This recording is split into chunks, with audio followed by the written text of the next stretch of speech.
Bà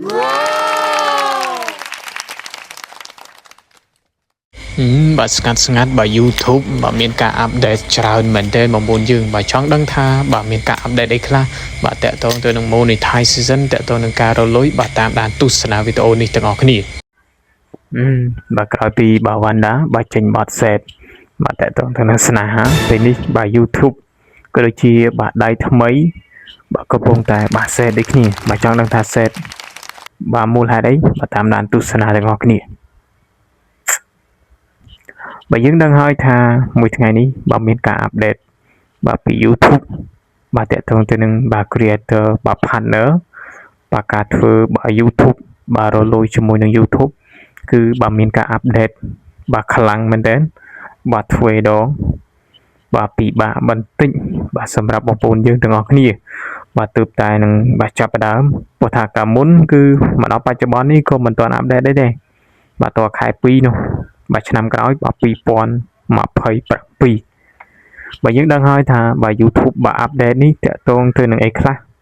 បាទថ្ងៃនេះបាទខ្ញុំនឹងមកនិយាយគឺដូចជាបាទប្រាប់ទៅដល់បងប្អូនទាំងអស់គ្នាបាទ YouTube បើមានការ update អីបាទពីមុនគឺបាទ subscribe គឺ 1000 បាទតាក់ទងទៅនឹងការជាវរបស់បងប្អូនគឺដូចជាបាទអ្នកមើលបាទអ្នកទស្សនាបាទវីដេអូរបស់យើងគឺបាទ1000 subscribe អានេះគឺអត់មានការ update ទេប៉ុន្តែតាក់ទងទៅនឹងម៉ោងបាទ4000ម៉ោងមកដល់សប្តាហ៍ហ្នឹងក៏នៅតែ4000ម៉ោងដែរគឺអត់មានតាមិនទាន់មានការ update ទៅបាទថ្មីទេបាទថ្មីទៅតែខែ2នោះតែពិបាករកដែរ4000ម៉ោងបាទសម្រាប់បងប្អូនយើងបាទដៃថ្មីហើយបាទតម្រុំតែ update ទៅបាទ2027នោះគឺឡើងទ្វេដងគឺ8000ម៉ោងចឹងគឺច្រើនមែនទែនតែសង្ឃឹមថាបងប្អូនយើងបង្កើតវីដេអូក៏ដូចជាបាយ unit របស់ខ្លួនឯង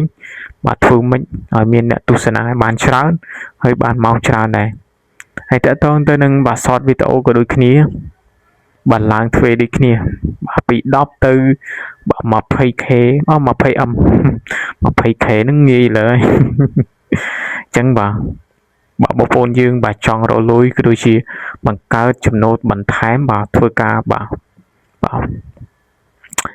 ហាត់ថាមបាទការងារក្រៅម៉ោងបាទចាប់ផ្ដើមពីឥឡូវទៅហើយទៅប្រយ័ត្នដល់បាទ2027ហ្នឹងបាទរៀងពិបាកបន្តិចប៉ុន្តែសម្រាប់បងប្អូនយើងដែលអ្នកមាន monetize ហើយអត់បញ្ហាទេគ្រាន់តែចុច accept ទៅបាទយល់ព្រមជាមួយនឹងលក្ខខណ្ឌថ្មីបាទរលុយបានធម្មតាទេអត់ប៉ះពាល់អីទេប៉ុន្តែវាពិបាកគឺទៅដល់បងប្អូនយើងដៃថ្មីនោះមែនទែនបាទមិនថាខ្ញុំថាគេទេជមើបាទរៀងពិបាកមែនទែនបាទ8000ម៉ោងបាទក្នុងរយៈពេល365ថ្ងៃមួយឆ្នាំអញ្ចឹងបងប្អូនយើងបាទស៊ូទាំងអស់គ្នាបាទចាប់ផ្ដើមបាទរត់ហើយទៅបាទបង្កើតវីដេអូបាទវែងក៏ដូចជាបាទតាក់ទាញទៅដល់ប្រិយមិត្តអ្នកមើលដើម្បីបាន subscribe ក៏ដូចជាម៉ោងបាទគ្រប់មុនគោលការណ៍គេ update ទៅបាទជូនពរទាំងអស់គ្នាបាទជោគជ័យទាំងអស់គ្នាបាទជួបគ្នាវីដេអូក្រោយ